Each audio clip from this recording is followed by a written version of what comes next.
Книга Неемия, 3 глава. Будем читать с 1 по 5 стихи. Кто-нибудь там может хорошо читать по-русски? Да, давай, помоги мне читать. Неемия, это в Ветхом Завете, это после Паралипоменон, после Ездры, перед Иовом и так далее. Ой, 3 глава Неемия. Давайте, пока мы будем открывать Библию, давайте сделаем пожертвования наши на строительство. Вы помните, мы обещали, да, что мы будем принести Богу пожертвования, обет наш. Господь, именем Иисуса, благослови эти пожертвования. Используй, Господь, чтобы заседать Твой дом во имя Иисуса Христа. И весь народ Божий сказал. Вот, 3 глава Неемия с 1 по 5 стихи. Пожалуйста, помоги мне. «И встал Елиашив, великий священник, и братья его священники, и построили овечьи ворота. Они освятили их и вставили двери их, и от башни Меа освятили их до башни Хананела. И подле него строили ирихонцы, а подле них строил Захур, сын Имрия. Ворота рыбные строили уроженцы Синая. Они покрыли их и вставили двери их, замки их и засовы их. Подле них чинил стену Меримов, сын Урия, сын...» Я вижу, что ты не еврей, брат. Не? Потому что тебе тоже тяжковато, а я думал только мне. «Подле них чинил стену Меримов, сын Урия, сын Гакоца. Подле них чинил Мешулам, сын Берехия, сын...» Я же предупредил. Кто может по-русски хорошо читать? Потому что тут засада серьезная. «Сын Мешизабела. Подле них чинил Садок, сын Баны. Подле них чинили фикойцы. Впрочем, знатнейшие из них не наклонили шеи своей поработать для Господа своего». Ну, слава Богу, он дотянулся до конца.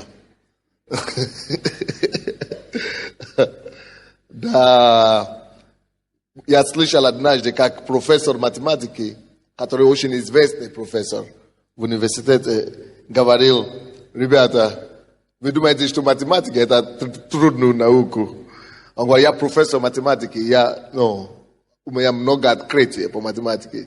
И говорит: но, когда я начал Библию читать, я понял, что в этой Библии есть некоторые вещи, которые намного сложнее, чем математика. Высшей математики. Даже считать и то проблема. Но ничего. Наверное, мы считали это, и мы не понимаем, что это, о чем-то речь. То есть тяжело. Что же здесь пытался нам сказать?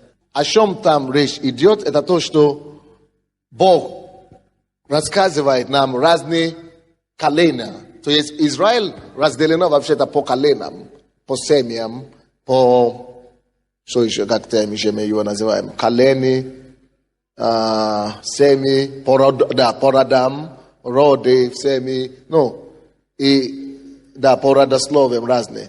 И когда здесь речь идет о том, как все колена Израиля принимали участие в том, чтобы восстановить и застроить Иерусалимскую стену. Иерусалимская стена была разрушена врагом, и они были возвращены после, израильтяне, они были возвращены после рабства, и Бог заповедовал, чтобы все колена, все семьи, все семейства принимали участие в созидании и восстановлении стены Иерусалимской. И здесь начали перечислять нам, какие вот эти семьи, я, конечно, не попробую это считать, какие эти колена, какие эти семьи, которые приступили к работе. И когда они дошли до 4 стиха, то есть, и говорится о том, что 4 стих, подле них, то есть подле ворота рыбные, которые строили жители Синай и так далее, подле них чинил стену Меремов, сын Ури, сын Гакоса.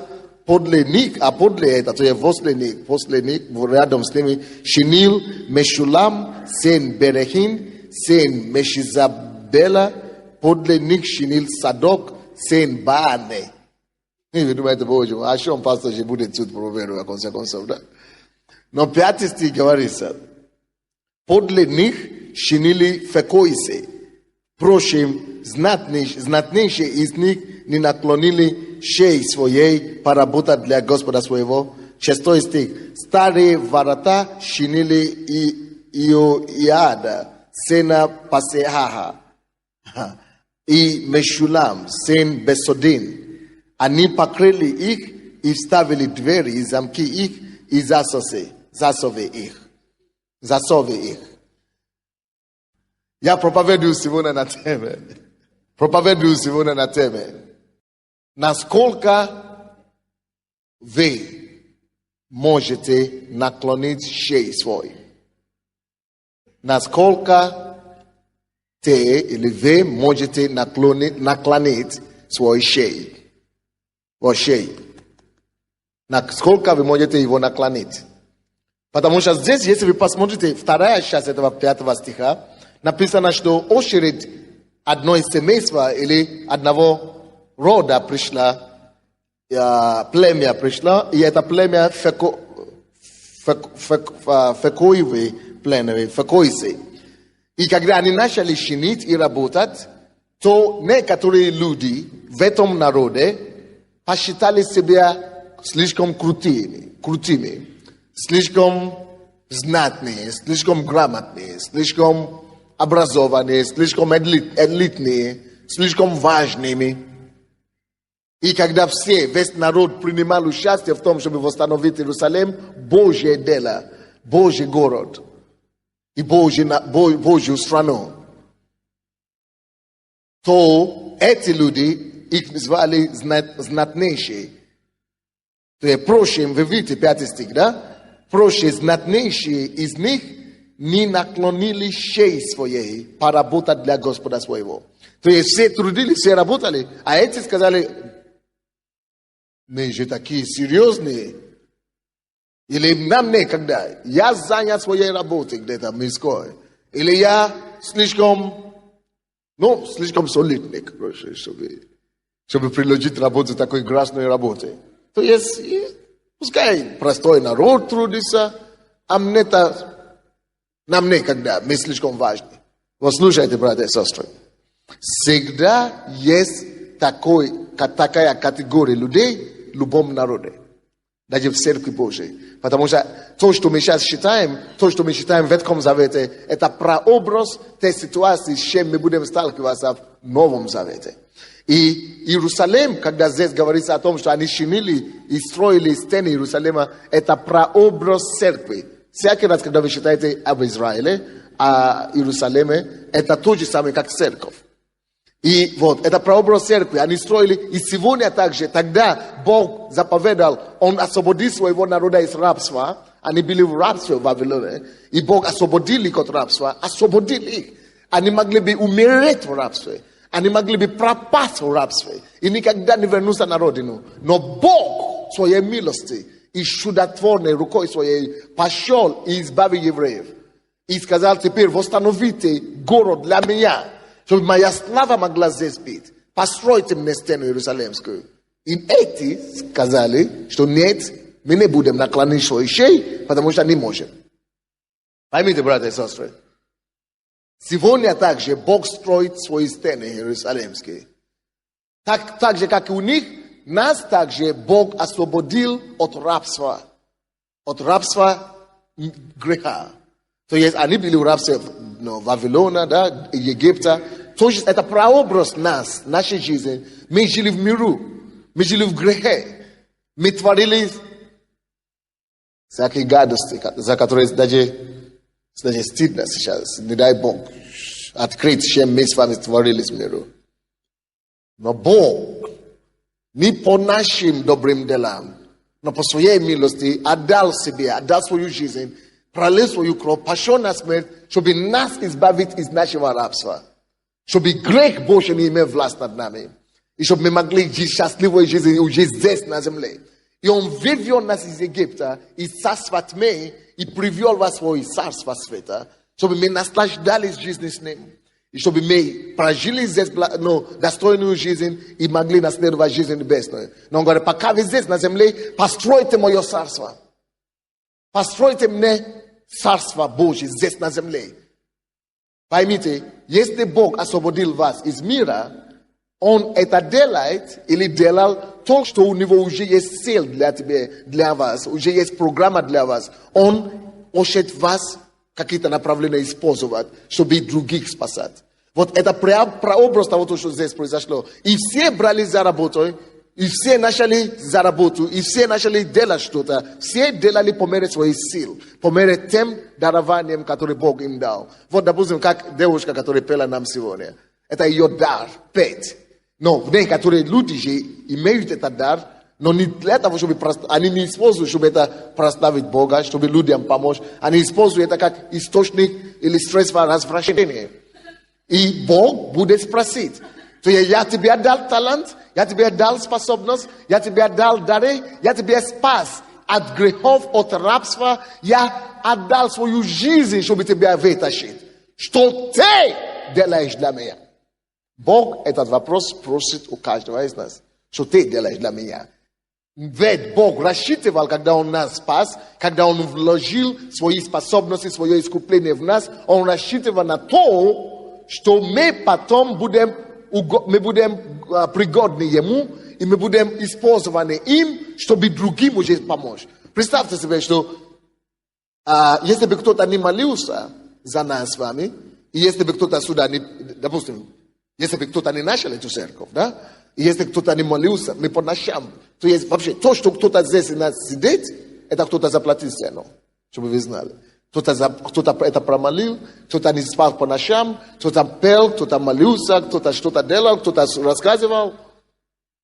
И представьте себе, что люди мы бы отказались, эти люди бы отказались, они бы отказались бы это делать. Они бы сказали, а я спасен, а что мне до других? Мир идет себе в ад, они так хотят живут, пускай так живут. Мы все так жили, мы все не понимали.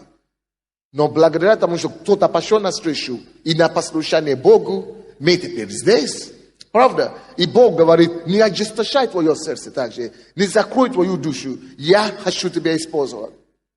Я тебя спас, чтобы через тебя мое царство, то есть царство спасения, мира, радости, чтобы она распространилась по всей земле. Чтобы все другие люди, которые еще не познали Бога, чтобы через твои дела, твои таланты, твои способности, все то, что ты будешь делать, чтобы они также могли познать этого Бога. Чтобы никто не пошел в ад, в конце концов. Это то, за что Бог больше всего переживает. Бог создал ад не для людей. Бог создал ад для сатаны и для своих бесов, агентов, которые ему служат. Но дьявол принял решение, что он сам один не пойдет в ад. И он совратит как можно больше людей и возьмет с собой все Божье творение.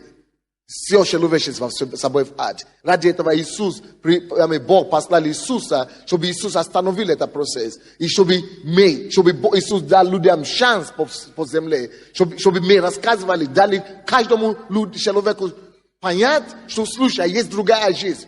Ведь мы с вами не знали, что есть другая жизнь. Мы просто жили, мы родились так и жили так. Мы жили как все. Не зная, что есть Христос. Но мы слышали, конечно, все слышали. Но мы не знали, что Он живет. Мы не знали, что можно вот так с Ним жить. Вот так и все, весь мир так живет и не знает. И Бог говорит, я тебя спас, потому что у тебя есть свой круг влияния. У тебя есть свой круг влияния. Я не хочу, чтобы эти твои друзья, эти твои товарищи, эти твои знакомые, я не хочу, чтобы они погибли в аду. Потому что в аду уже не будет покаяния. В аду это уже на всю жизнь, это уже все. Они уже не вернутся. Уже не будет второй шанс. Единственный шанс, который у всех нас, это здесь, пока мы здесь на земле. И поэтому Бог говорит, слушай, если Иисус жизнь отдал ради этого, от нас Он жизнь не просит. Просто помогать другим, показать им любовь, показать им, что есть жизнь по-настоящему, рассказать о себе.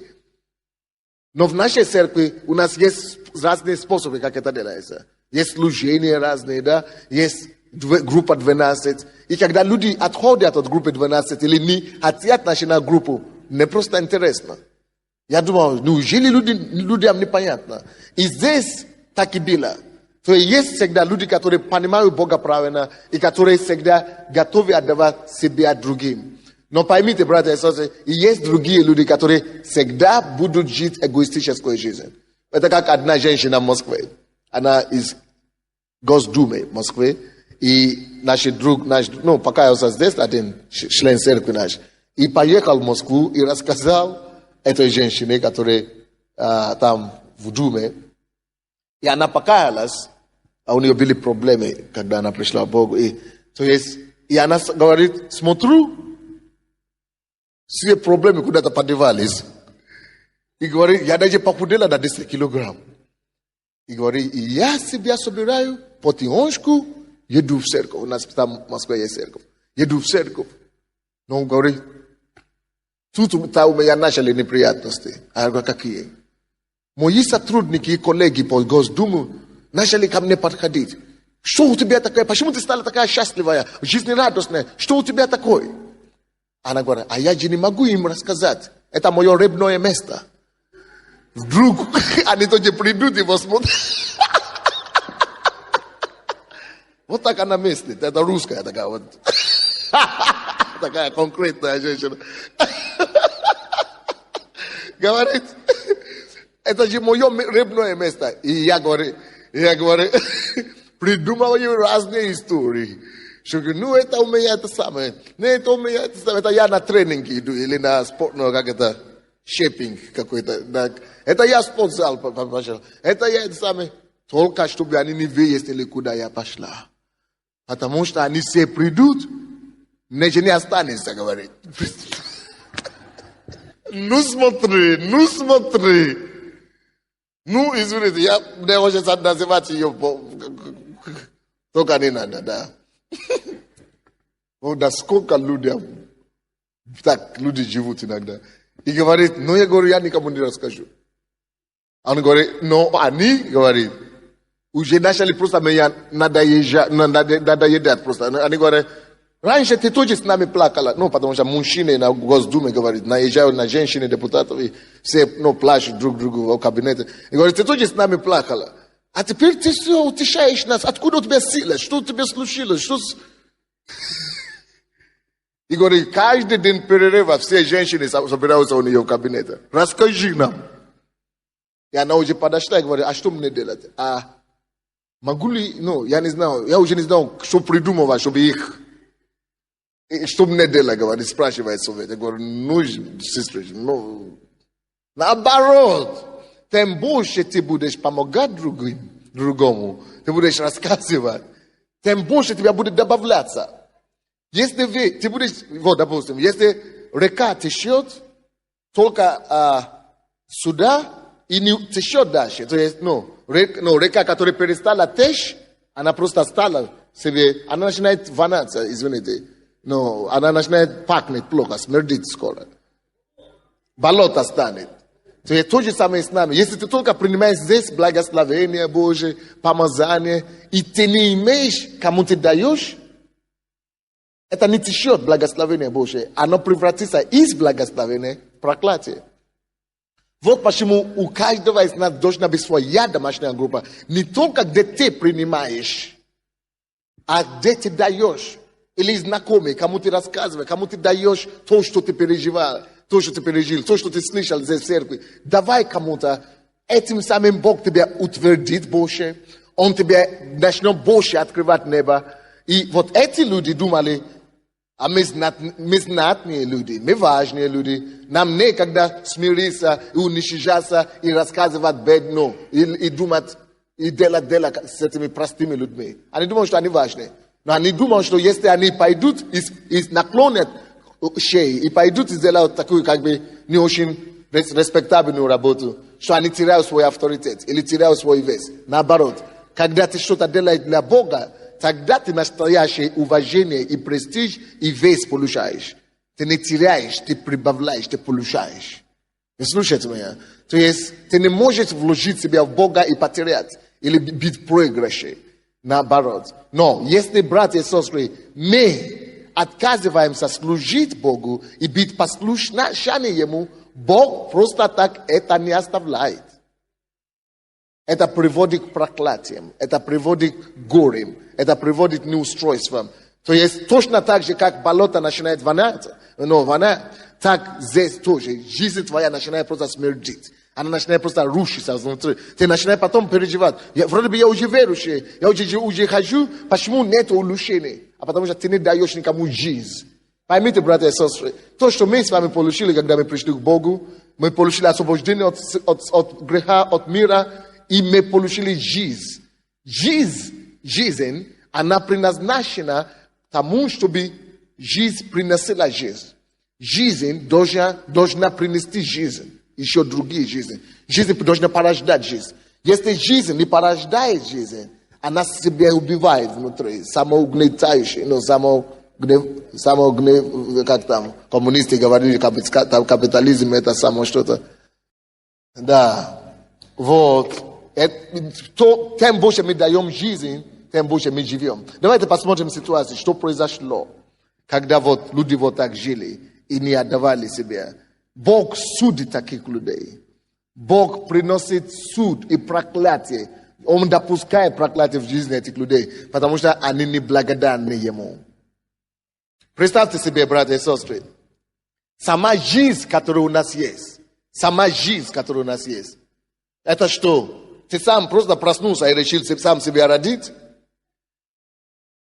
Сама жизнь, которая у нас есть, это что? Ты такой умный? Да. Некоторые бьют себя в грудь. Да. Если бы я не учился, никто бы мне не помог. Это я такой умный. Извини, глупый ты человек. Мы повидали поумнее, чем тебя, дорогой. Люди. Ты знаешь, где они закончились? Нет, даже не надо даже так говорить. Давайте для экспериментов. Поедьте в Павлово. Вы знаете, где Павлово? Это психиатрическое, да. Поедьте туда на 2 часа. Даже не на 1 день. На 2 часа. Всего лишь. Ты насмотришься, что хочешь. И умный, и очень умных. И богатые профессоры, и академики, и миллионеры, какого хочешь. И Наполеоны там сидят. Извините, что я смею. Я не смею над этим. Я просто как... А почему не ты там оказался? Потому что Бог хранит. Потому что Бог тебя бережет. Чем ты лучше-то? Чем ты лучше? А? Умный такой. Хорошо. Если ты такой умный, что даже на Бога у тебя нет времени, а что будет? Если это же самый Бог, а Он же Бог. Просто простери свою руку вот так и паралич. Уже не можешь подниматься по утрам. Ты раньше бегал, работа. Мне некогда, мне работа. А на Бога мне некогда, мне работа. А тут даже в туалет не можешь ходить. Тебя поднимают, чтобы чистить после тебя. И рот не может открыть, чтобы кушать. Ну, паралич. Шеи донизу. Попробуй быть героем после этого. Но Бог у нас, Он такой добрый. Он такой любящий, что я скажу, о, слава тебе, Господи, что не я Бог. Если бы это я был Бог, я бы такие эксперименты показывал людям. А Бог вот терпит и терпит. Но когда не доходит, хочешь, все равно так придется. То есть через горе придется человеку склонить, чтобы понять, чтобы начинать думать. Что не, далеко не пойду без Творца. Не дай Бог, чтобы мы были такими, извините, недалекими, чтобы ждать, пока гром не гранит, прежде чем перекреститься. Пусть Бог сделает нас умными. Думай, пока еще голова на месте. И прибежи к Творцу. И дай ему дан, что ему принадлежит. А мне, когда до Бога, я вот занимаюсь семьей. А если хозяин жизнь, который тебе отдал эту же семью, о котором ты говоришь, да? Благослови тебе женой, благослови тебе детьми. Теперь он уже виноват, да? Теперь ты ему говоришь, а я мне уже некогда, ты мне уже благослови, а вот я занят семьей, которую ты мне дал, а мне тебе вообще не надо ничего. Как он должен с нами поступать? Он должен быть на первом месте. Он приоритет. После него пошли это все остальное. Тогда его благословение последует за нами. Но когда мы пренебрегаем его, который есть автор всего, мы рискуем так здорово, что не дай Бог, просто не дай Бог, не дай Бог, не дай Бог, Господь. Не дай, Господи. А милости мы все должны просить. Вот почему Бог говорит, я тебя спас для цели. Надо сразу выяснить, с какой же целью Бог меня спас. И стараться делать все, чтобы хотя бы от благодарности показать ему, что Господь, я счастлив, я благодарен. Я сделал все, чтобы ты просто знал, что эта душа благодарна. Я буду стараться делать все, чтобы быть послушным тебе. Где же ты будешь, если хозяин жизни? Вообще, где эта семья будет? Если хозяин жизни придет и скажет, тебе 40. Вот я тебя ждал 40 лет, чтобы ты начал меня служить. А ты себя служил. Теперь вообще отнимаю жизнь у тебя. И жена станет сиротой, да? Вдовой, да? И дети сиротой. Ну зачем на себе проклятие не свести, а? Ну зачем? Ну же голова на месте. Ищите прежде, поэтому сказано Царство Божие. И все остальное приложится нам. Давайте полюбим Бога и поставим его на первом месте. На первом месте. И после этого мы будем безопасны. Мы будем защищены. Написано, что толку весь мир завоевать, весь мир приобрести, а вот самое главное потерять. Ну что толку? Где же мудрость тут? Душу свою потерять, в то время, когда все думали, что ты герой, ты состоялся. Вот Бог дал этим людям и специальность. Бог дал этим людям и ум, и способность. Бог этим людям дал все, что они имели абсолютно. И тут, когда теперь этот же Бог, который дал им все, что у них есть, просит у них, чтобы они служили ему этими же дарами, которые он дал им. Они сказали, нет, мы шеи не наклоним. Потому что я не знаю, у кого какая причина была. Но какая бы ни была причина, Бог должен быть на первом месте. И Он должен всегда для нас оставаться авторитетом. Но церковь. Я не знаю, сколько вы ходите в эту церковь. Исследуйте свое сердце. Служите ли вы тем даром, что Бог вам дал? Чтобы людям служить. Чтобы Божьи цели исполнить. И чтобы действительно душа вас не осудила. Чтобы вы могли сказать, да, я делаю то, что Бог хотел бы меня видеть делать. Давайте откроем книга Судей. Судья, 5 глава. 5 глава, 23 стих. Я вам покажу одну ситуацию здесь. Очень типичная, как раз она подтверждает то, что мы сейчас говорим. Это целый город. Посмотрите, что здесь случилось. 23 стих. 5 глава Судья. Прокляните, Бог говорит. Это Бог разрешает, чтобы проклинали.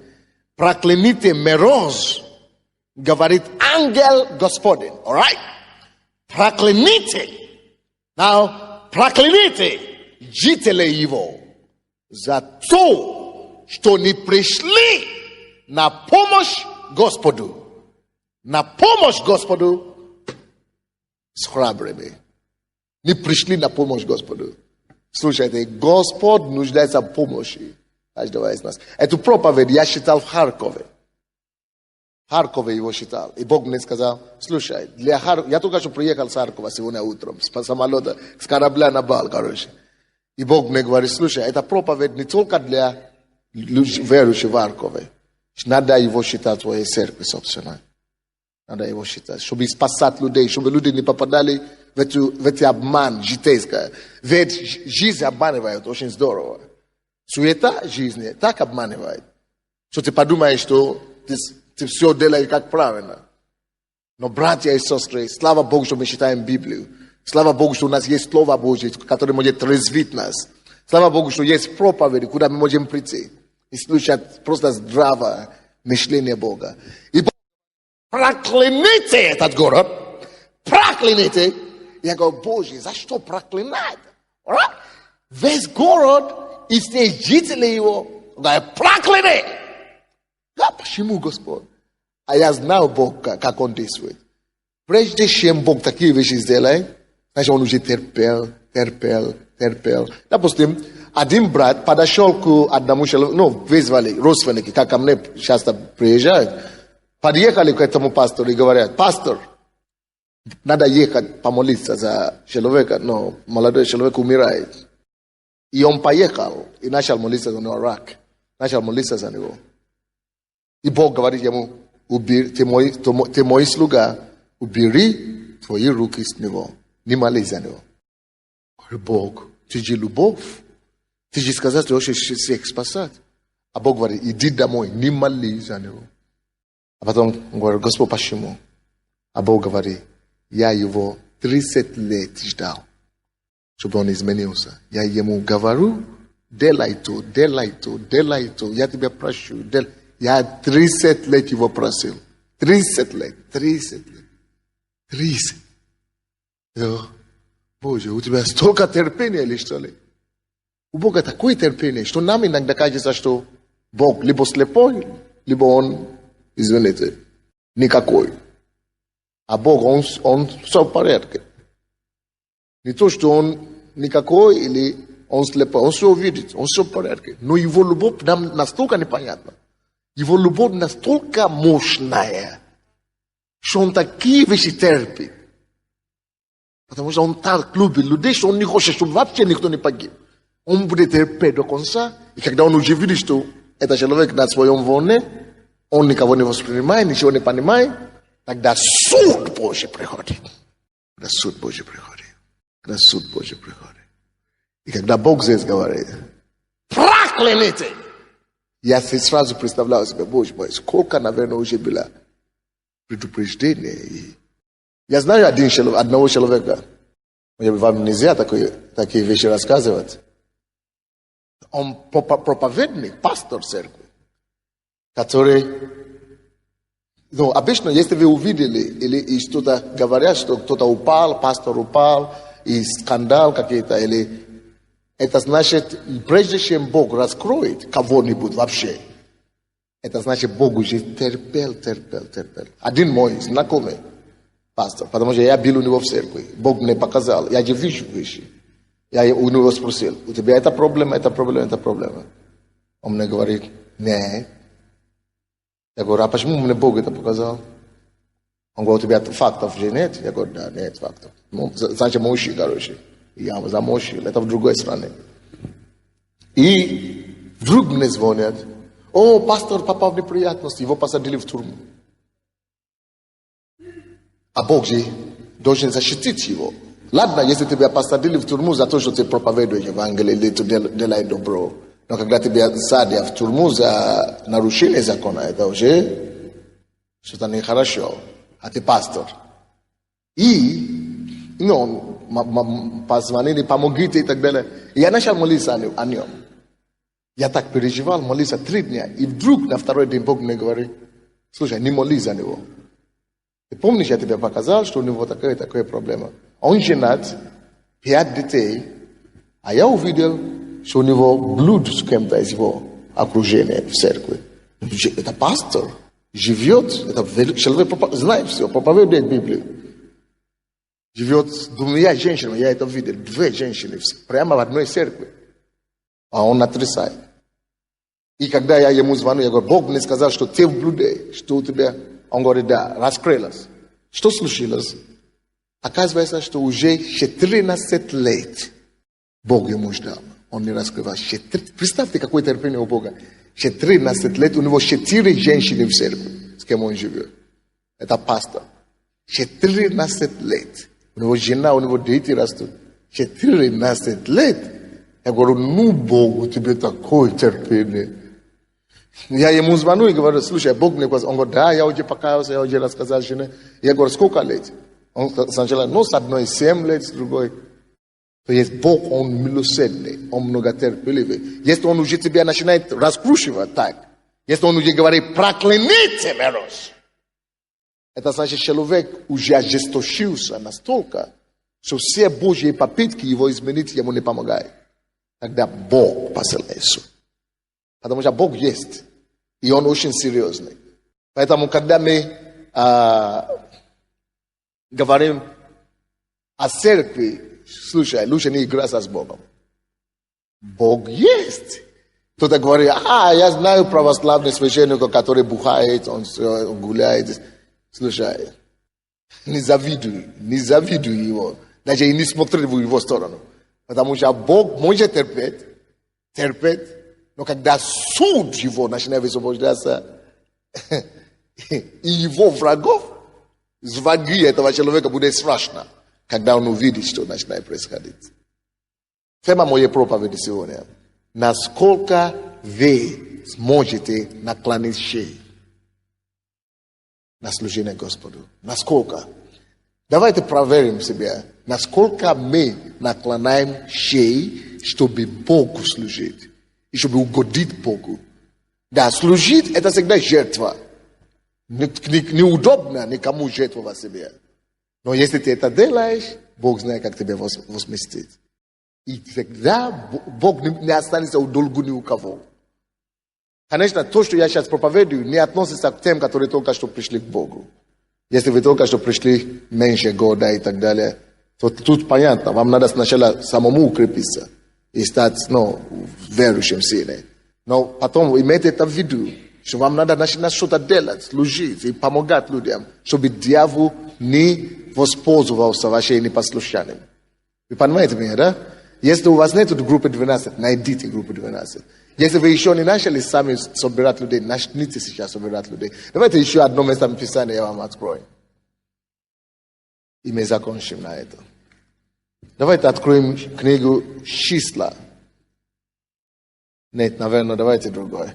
Давайте Притчи откроем. 21:13. Притчи. 21:13. То, что я говорю сегодня, понятно или слишком тяжелое слово? Но нам надо слышать такие слова, чтобы, знать, чтобы мы не попали в ловушку сатаны. Вы понимаете, да? Притчи 21:13. Написано здесь.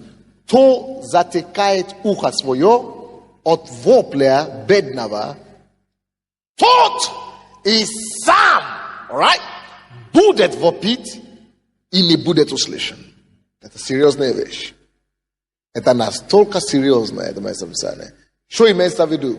Бедные, это не обязательно те, которые на алкоголь, на водку, наши деньги собирают по улице. Не это. Я тоже сам им не даю деньги.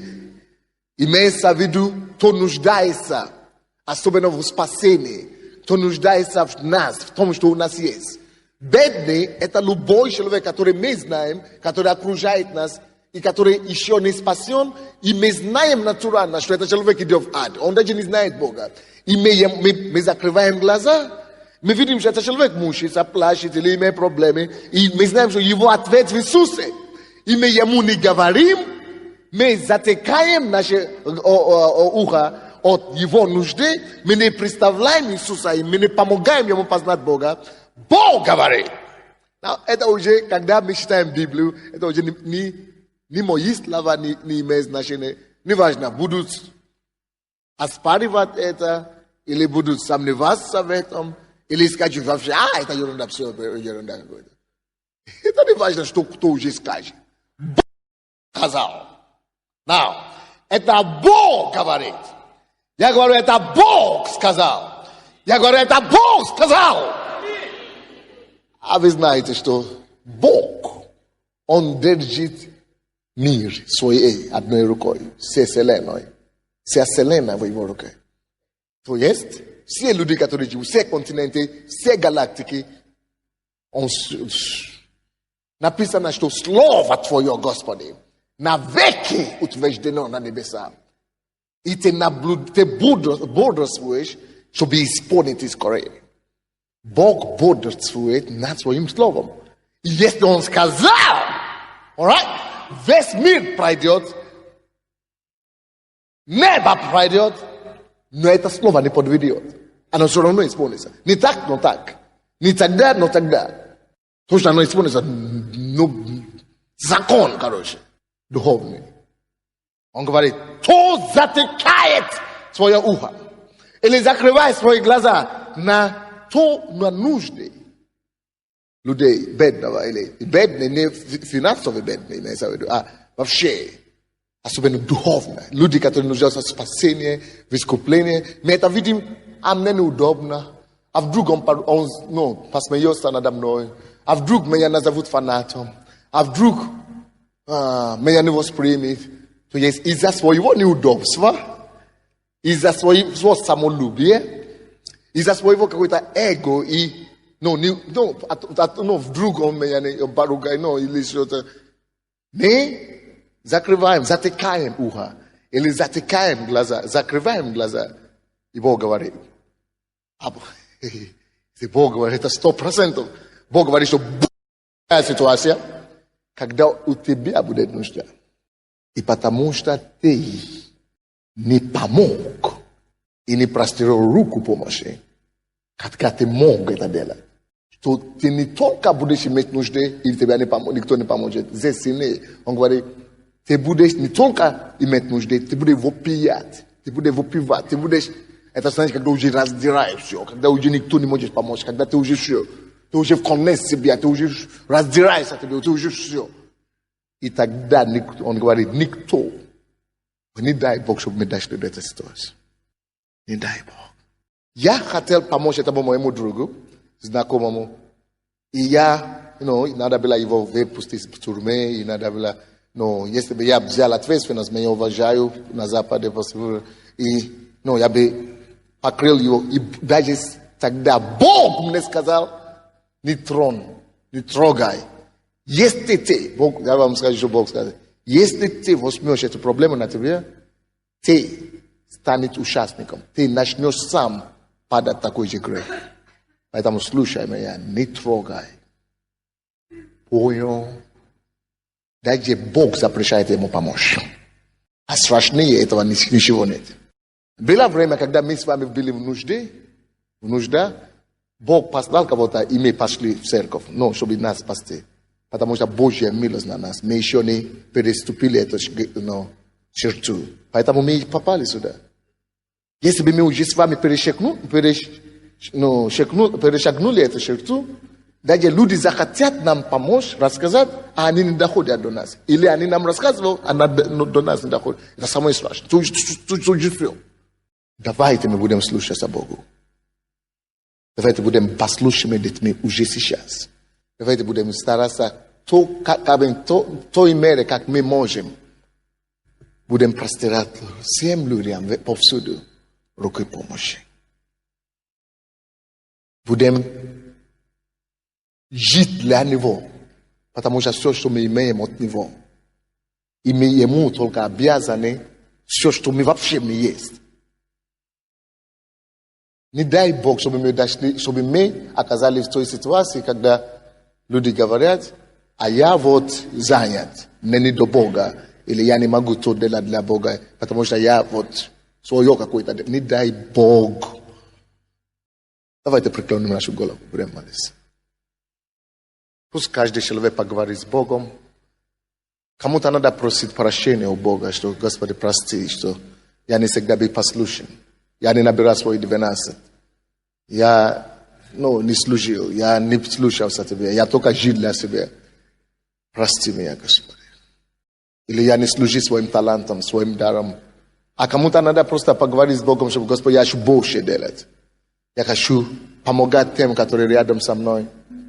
Хочу спасать, хочу принести слово спасения всем, кто нуждается вокруг меня. Хочу сказать добрые слова кому-то. Хочу помочь людям прийти к Богу и познать Тебя. Я готов наклонить свое ухо, свою шею, Господь. Я готов преклонить шею свою. Только Ты помоги мне, Боже. Я благодарен Тебе, Господь, что Ты спас меня, что Ты отдал свою жизнь, и что теперь я могу иметь жизнь с избытком в Тебе, чтобы дать другим тоже эту жизнь.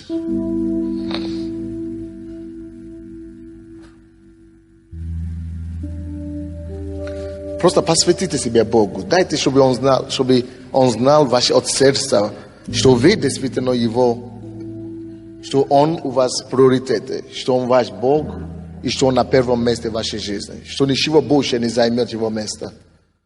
Просто дайте Богу знать, что все, Ты самое главное, Ты на первом месте, я отдаю себя Тебе, Ты все, Ты мой Бог, Ты моя голова, Ты мой руководитель, Ты все для меня, Ты просто веди меня по жизни, я отдаю себя полностью Тебе.